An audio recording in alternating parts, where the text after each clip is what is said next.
c'est Florent Paquet, chef cuisinier à Bussy-en-Othe. Je suis de nouveau avec vous aujourd'hui pour la suite de la recette du repas de Noël.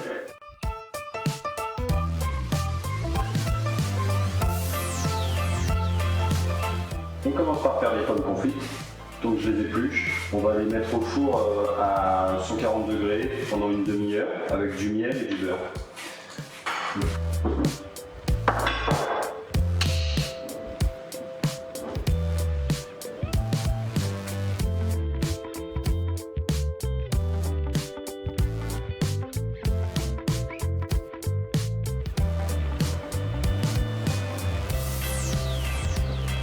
Alors voilà, les pommes sont finies de cuire au bout d'une demi-heure. Elles sont bien confites, bien molles.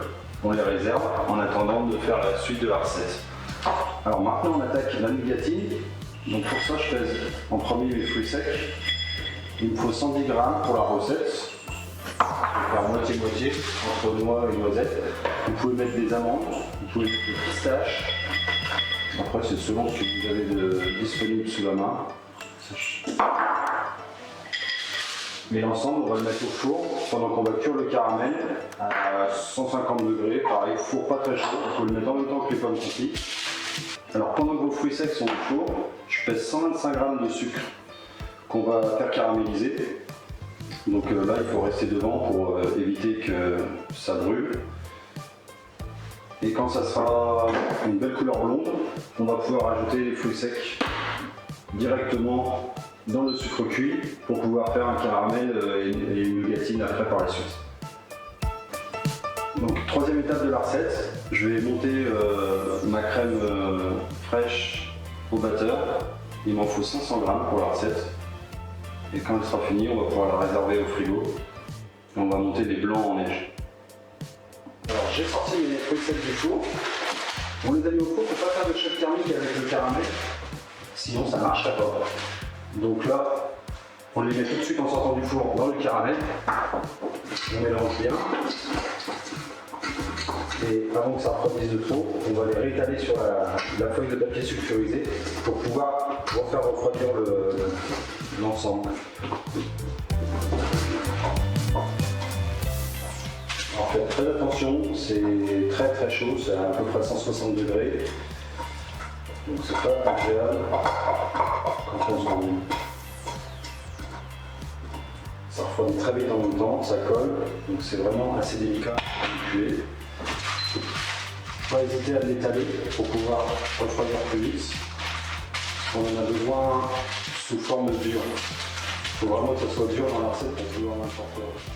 Alors maintenant on va réaliser la partie délicate de la recette, c'est une meringue italienne. Donc pour ça, on va faire cuire du sucre et du miel ensemble et on va l'incorporer délicatement à des blancs montés. Donc pour ça, j'ai besoin de 75 g de sucre et de 25 g de miel. Un peu délicat à peser, il faut y aller doucement. Je vais rajouter un peu d'eau pour être à hauteur de mon sucre et de mon miel. Avant de lancer mon sucre en cuisson, je pèse mes blancs. Il faut 65 g pour la recette. Et une fois qu'ils seront dans le batteur prêt à être montés, je vais pouvoir lancer la cuisson du sucre. Il faut vraiment que ça soit synchronisé pour réussir la recette.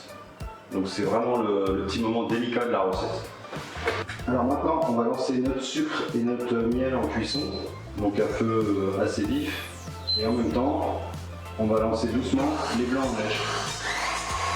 Donc là, mes blancs sont quasiment montés. Mon sucre a une consistance assez sirupeuse. Donc on va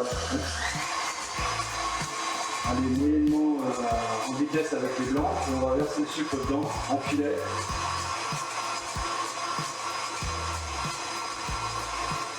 Et on va laisser tourner le batteur jusqu'à ce que le mélange refroidisse. Que le sucre cuise les œufs.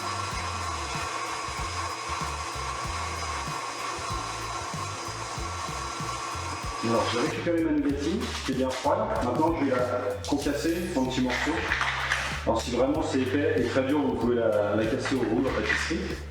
Et après on va pouvoir mélanger tous nos ingrédients pour pouvoir la mettre en terrine avec les petits pommes confits à la fin. Donc là j'ai récupéré la crème qu'on avait montée au début de recette, ma meringue qui refroidit. Et puis maintenant c'est parti, on va mélanger. Donc pour le mélange, vous pouvez utiliser un fouet, mais il ne faut pas aller trop fort, sinon vous allez faire retomber les différents mélanges. Et nous on va garder la consistance. Donc on va y aller avec une cuillère en bois, où là j'ai une marise, ça va très bien. Donc le geste c'est toujours le même, on va de l'intérieur du bol vers l'extérieur et avec la main opposée, on tourne en même temps. Maintenant je vais pouvoir mettre ma négative. Pareil, je mélange. Et après vous avez le choix, alors soit on peut mélanger les pommes directement dans l'appareil, soit on peut les disposer dans la terrine en couches superposées avec l'appareil. Là on va prendre la deuxième possibilité, donc je mets moitié de l'appareil dans la terrine. On tasse bien dans les coins et au fond pour pas avoir un résultat ou des moulages bien réguliers, qu'il n'y ait pas de petits trous. On va disposer les petites pommes. Donc il faut appuyer un petit peu dessus. Pareil pour avoir un résultat homogène en même couche.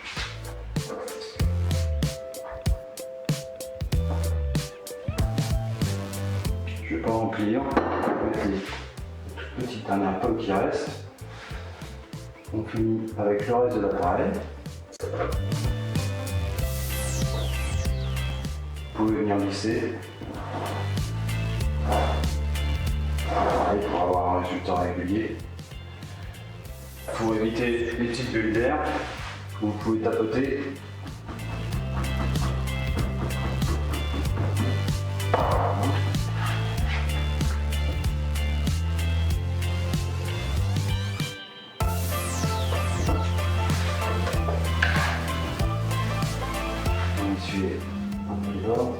Donc là la recette elle est finie, il n'y a plus qu'à mettre une nuit entière au congélateur que ça prenne. Voilà, c'est fini pour les recettes de fête de fin d'année. On était ensemble avec les jeunes agriculteurs. J'espère que ça vous a plu, que vous arriverez à les réaliser chez vous sans trop de difficultés. Passez un bon moment en famille, restez prudents et on n'a pas parlé boisson pour accompagner les 3 mets, mais vous pouvez très bien accompagner avec du champagne au bois, il n'y a aucun souci, ça va de l'entrée au dessert sans problème. Bonne fête à vous et à bientôt.